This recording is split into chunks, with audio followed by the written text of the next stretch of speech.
Halo sobat, cerita Dr. Dharma kali ini mencoba menyitir etika Jawa yang diwacanakan oleh Romo Magnis Suseno. Harapannya sangat sederhana, yakni memupuk literasi tentang keselarasan. Bahwa etika dalam pengertiannya yang luas dimaknai sebagai penilaian terhadap norma-norma atas suatu tindakan dan karakter dari individu maupun kelompok sosial. Untuk itu, mari kita simak dulu apa itu etika Jawa. Selamat menyaksikan.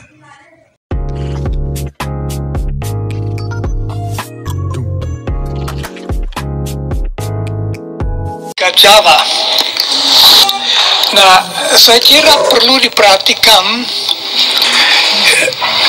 etika Jawa itu tidak unik ya. Lain pihak, budaya Jawa jelas mempunyai semacam wajah, semacam sosok yang khas, yang juga banyak mempesonakan orang yang mempelajarinya dari luar dan menunjang semacam budaya hidup dan cara yang memandang dunia yang menurut saya sangat potensial. Manusia itu mengembangkan sikap etika itu berhadapan dengan tantangan. Jadi etika Jawa itu lebih bisa dimengerti sebagai semacam bingkai. Etika Jawa dapat disebut etika keselarasan karena keselarasan bagi orang Jawa merupakan nilai yang amat tinggi. Keselarasan atau harmoni, kecocokan, kesesuaian, ketentraman dengan sedikit nada estetis. Pertama dengan masyarakat, kedua dengan alam, ketiga dengan alam gaib. Etika Jawa berdasarkan keyakinan bahwa kalau hidup kita selaras atau kalau hidup kita itu tidak menyinggung begini orang di sekitar kita atau roh-roh di sekitar kita atau alam, kita akan terlindung dari bahaya-bahaya dan kita akan kerasan. Bagi orang Jawa ada dua tanda keselarasan yang sejati. Yang satu itu dalam kehidupan bersama masyarakat yang bersangkutan, misalnya keluarga, kerabat desa. Yang satu dalam batin. Dalam masyarakat itu tanda keselarasan adalah tidak ada konflik terbuka, ada kerukunan. Kerukunan itu bagi orang Jawa sejauh saya lihat pertama-tama berarti tidak ada yang kasar, tidak ada yang bertengkar. Lebih penting lagi, tidak ada keresahan di dalam hati. Jadi absensi konflik dan keresahan dalam batin, itulah yang membuat hidup selaras, dan itu yang mungkin oleh orang itu padanan Jawa terhadap kebahagiaan Aristoteles.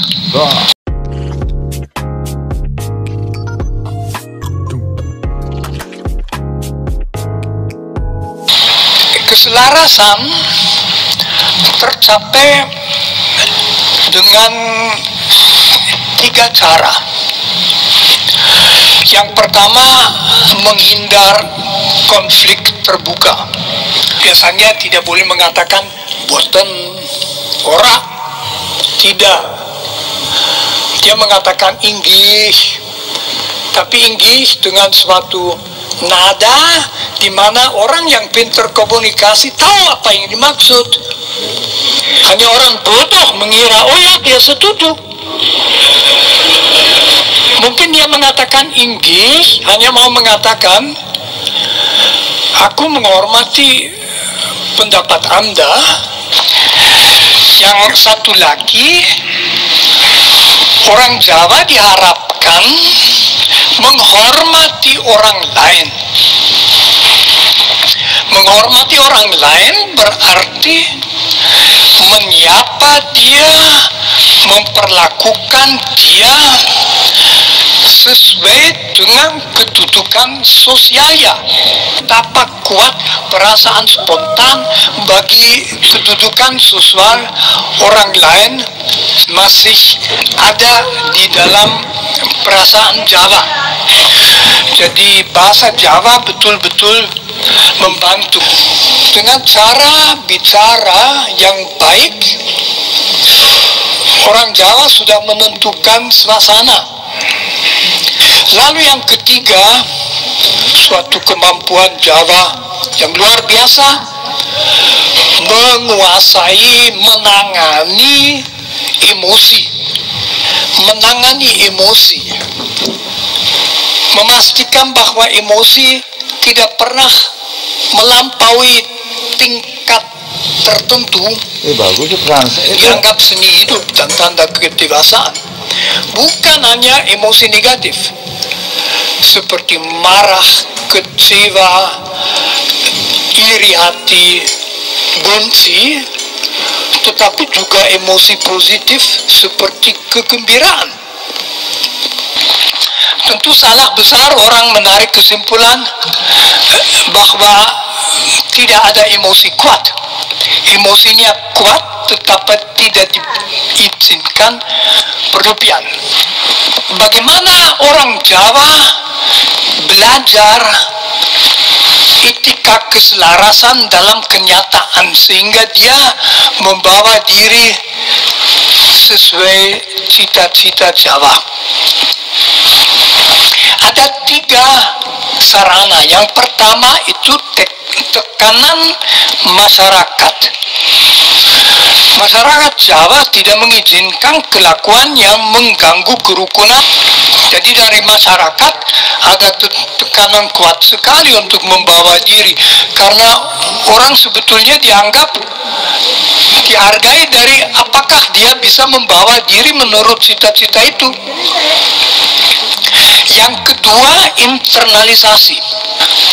Internalisasi berarti bahwa kelakuan yang sopan, rukun, tenang, hormat menjadi macam kodrat kita yang kedua. Dan itu tercapai tentu dalam pendidikan di rumah. Anak Jawa, anak kecil Jawa dididik untuk menghayati kelakuan rukun dan hormat sebagai sesuatu yang positif dan mengenakan.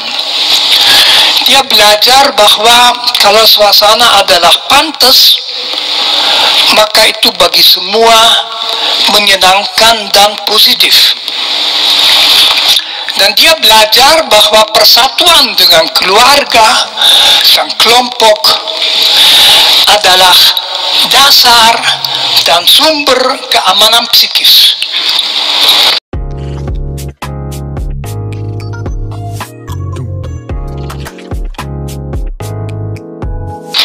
Anak Jawa belajar itu dengan 3 langkah. Yang paling pertama, anak kecil yang masih sangat kecil tidak dimarahi, melainkan dengan dibikin takut terhadap ancaman dari luar. Awas, nanti ada anjing, ada orang asing, ada hantu.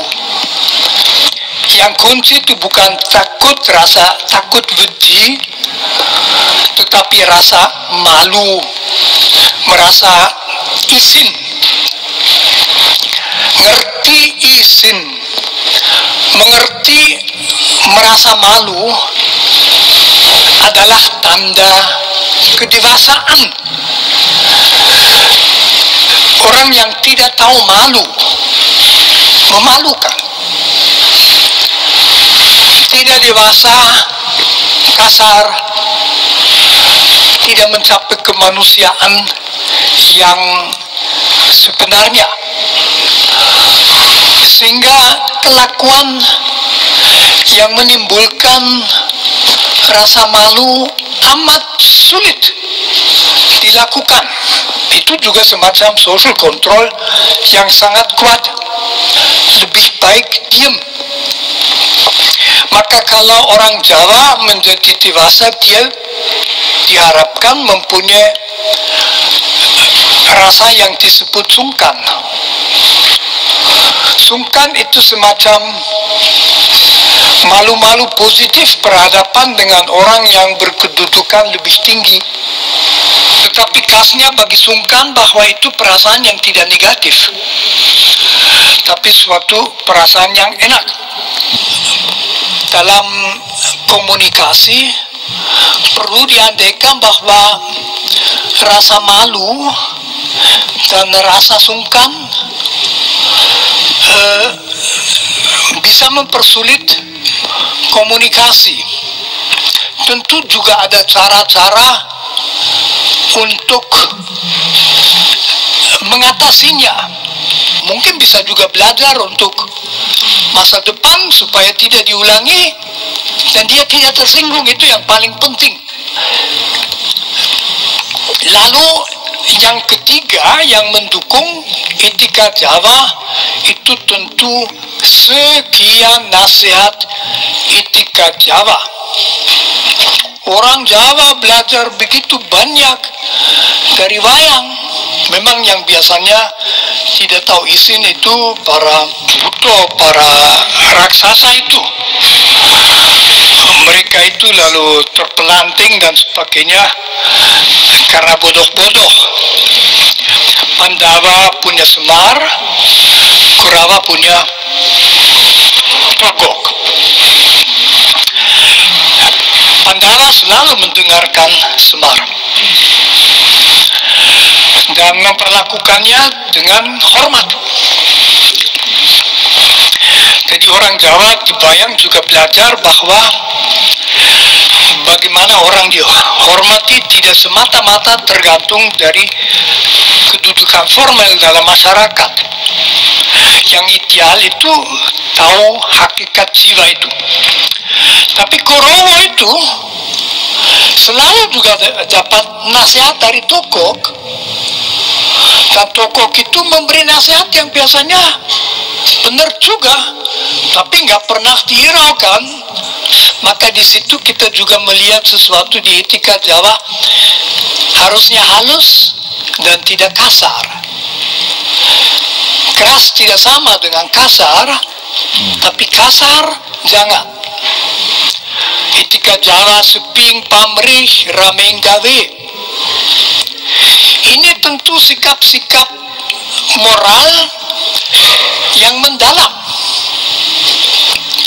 Nerimo, ikhlas, legowo, sing iling lan waspodo. Iling, iling berarti ingat. Ingat apa? Ingat apa saja? Ingat dirimu, ingat kedudukanmu, ingat keluargamu, ingat asal-usulmu. Jadi ingat Tuhan. Orang yang iling tidak ada akan sombong. Orang yang iling juga tidak cepat putus asa karena bisa menempatkan diri.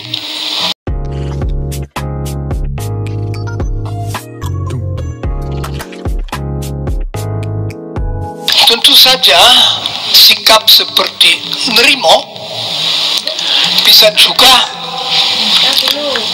disalahfahami. Tapi nerimo yang sebenarnya itu tanda kekuatan batin. Nerimo itu berarti berhadapan dengan suatu situasi yang berat yang tidak bisa langsung diubah. Kita tidak patah itu. Jadi dalam situasi yang sulit, mungkin situasi kita kalah, kita tetap menjaga kekuatan. Menurut saya ada 4 ciri yang khas bagi etika Jawa. Yang pertama, keselarasan tidak diciptakan melainkan sudah ada. Dan itu berarti kalau ada keresahan atau konflik, itu terjadi karena ada pihak, mungkin saya, mungkin pihak lain, yang keluar dari keselarasan, lalu mengganggu. Dan pemecahan terjadi dengan kembali ke keselarasan. Saya kira itu latar belakang mengapa di Jawa banyak konflik manajemen itu dengan cara saling menjauhi dulu untuk sementara. Kalau komunitas Jawa masih utuh, dan itu komunitas desa ya, maka sebetulnya semua warga desa tahu siapa yang berkorban demi komunitas. Tapi bagaimana model dunia modern, lalu ada yang ganggu. Tetapi model etika modern adalah bahwa kita di perjalanan ke masa depan dan terus menerus ketemu pada perintasan jalan. Jalan terus ke kiri dan terus ke kanan, mana ayo dipilih. Seping pamrih, rameng gawe, nerimo, tahu diri, healing tidak membantu. Paling-paling menjadi latar belakang. Ambil waktu, tunggu dulu. Tidak, sekarang harus diputuskan. Budaya Jawa tidak kuat dalam menawarkan kemungkinan untuk menangani situasi seperti itu. Biasanya tentu akan dipecahkan secara otoritas.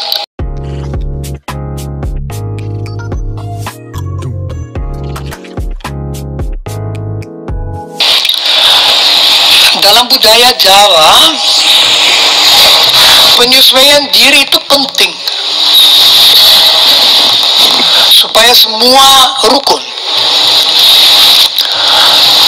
Tapi bagaimana kalau ada orang yang menyadari bahwa komunitas ada di jalan yang keliru? Itu kan dalam masyarakat sekarang biasa, jadi orang melancang. Nggak benar kalian. Sebetulnya budaya Jawa punya way out, tapi itu hanya di tingkat politik. Karena di tingkat politik, budaya Jawa menerima bahwa bisa muncul seorang anti raja berdasarkan wahyu yang muncul,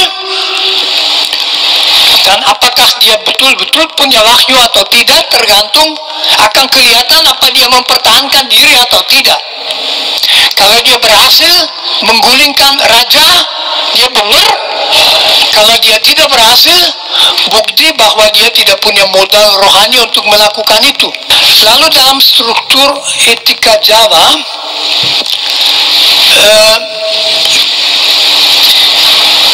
tindakan benar bukan mengubah realitas tetapi menyesuaikan diri. Nah, kita tahu itu tidak bisa lagi. Dan begitu kita mau mengubah, kita harus menemukan cara diskursus untuk mengatasi. Tentu sekarang kita tahu bahwa mengubah tanpa mau menyesuaikan diri juga gawat sekali. Tapi tidak bisa, kita harus mengubah. Bagi orang Jawa, kategori tapi bukan kata, tempat itu penting. Orang mesti ada di tempat yang benar. Jangan menduduki tempat yang tidak cocok untuk kamu.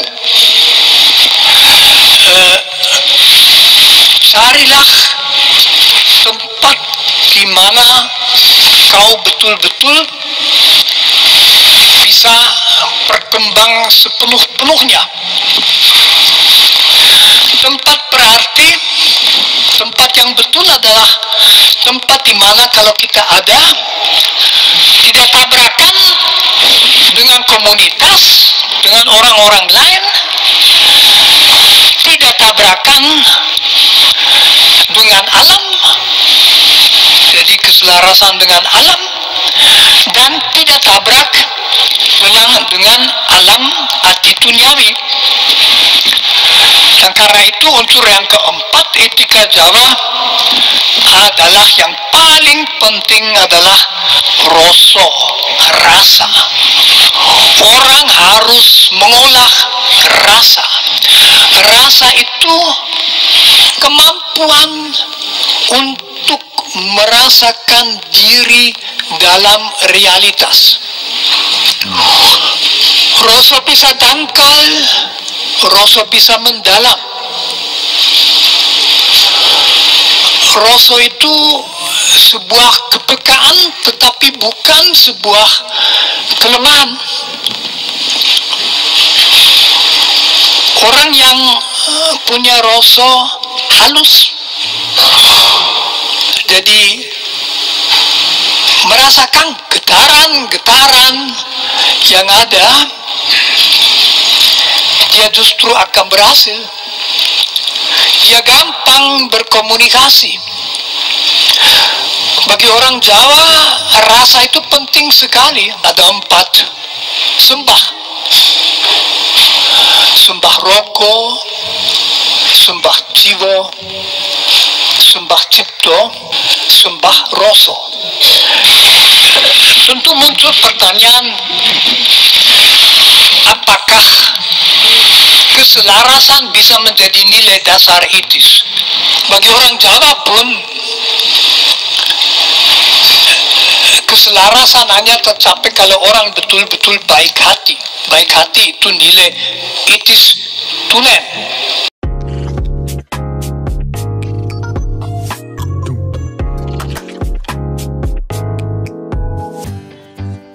Paparan etika Jawa sangatlah mendalam. Mari kita tarik implementasinya di Bali. Biar lebih mudah, baiknya dicontohkan saja. Etika diibaratkan seperti dapur yang ditugaskan untuk mengepul setiap pagi, bahwa dapur adalah tempat untuk menggodok keakraban di antara anggota keluarga dalam memproduksi keselarasan. Kebiasaan orang Bali setelah memasak adalah mempersembahkan hasil masakan sebagai ucap syukur kepada hidup dan kehidupan. Ada 5 tempat yang menjadi referensi untuk menghaturkannya, yaitu pisau, talenan, kompor, sapu, dan pekarangan di depan rumah. Hal ini sangat masuk akal dan nalar, karena pisau dan talenan adalah tempat pembantaian ikan, daging maupun sayur. Untuk mengembalikan kesuciannya, maka persembahan dilakukan.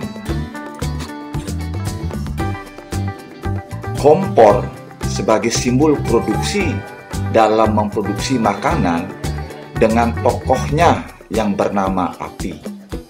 Untuk itu, kompor menjadi tujuan persembahan. Sapu simbol untuk membersihkan dapur dari kekomelan menuju kesucian. Sedangkan pekarangan depan rumah dimaknai untuk berterima kasih kepada lingkungan. Misal, persembahan nasi bisa diartikan memberi makan kepada semut di mana ia hidup, tinggal, dan bermukim di sekitaran rumah. Tentu maknanya agar semut tidak masuk ke dalam rumah. Etika semacam ini sangatlah hangat, yang menggambarkan keakraban dengan manusia, lingkungan, dan alam gaib. Kiranya etika Jawa yang menukik pada keselarasan terjawab dengan contoh di atas. Bila dapur tidak mengepul, berarti ada sesuatu yang salah di dalam pengelolaannya. Dalam kacamata sosiologi, dapur disimbolkan sebagai ekonomi. Artinya, bila tidak mengepul, berarti pondasi ekonominya rapuh.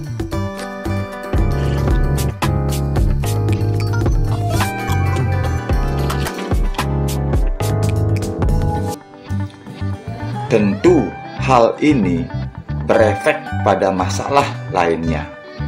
Mengapa? Karena ekonomi adalah struktur dasar Bali. Bila abai, diduga konflik mudah tersulut. Apa arti semua ini?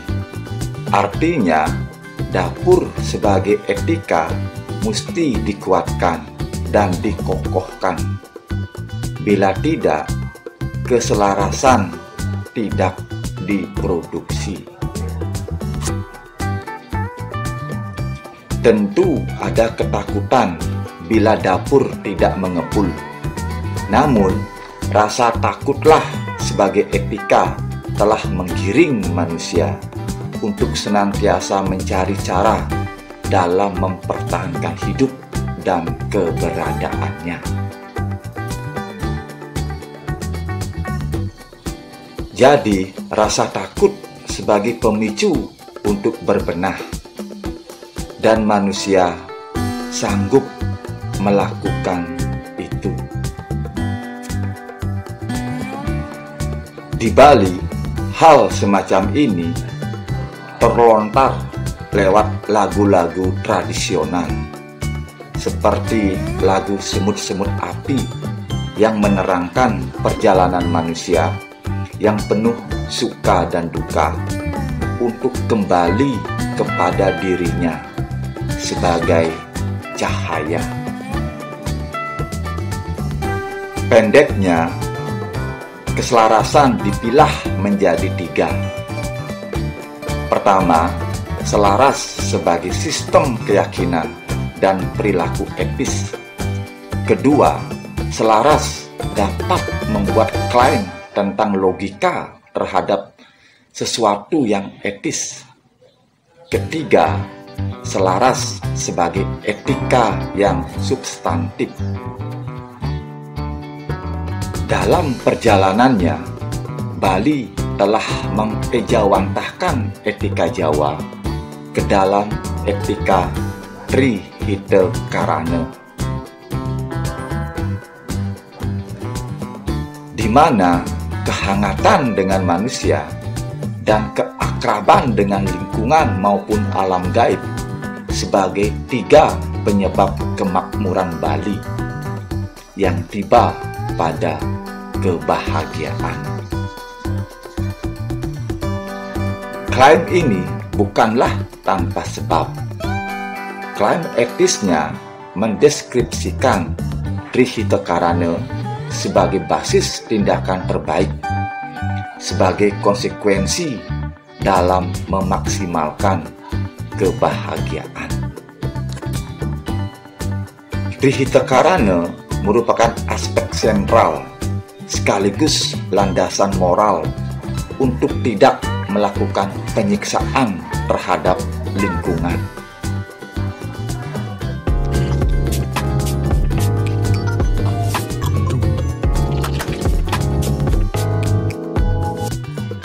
Mengapa bisa dikatakan begitu? Karena pikiran Bali yang menerangkan keselarasan antara skala dan niskala mendominasi tindakan orang Bali dalam berperilaku.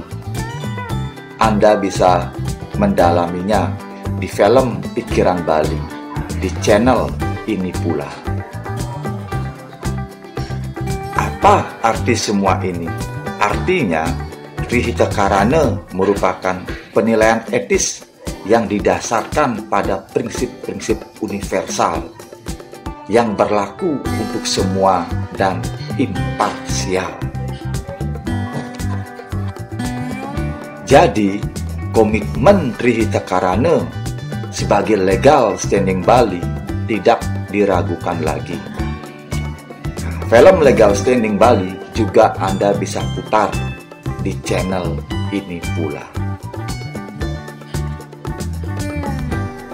Kedewasaan moral Trihita Karana bagi orang Bali dipahami sebagai perspektif keadilan dan keselarasan, di mana akrab dengan manusia, lingkungan, dan alam gaib merupakan aplikasi prinsip yang abstrak, imparsial, dan universal. Di sisi lain, etika kebajikan juga nampak dalam perspektif Trihita Karana.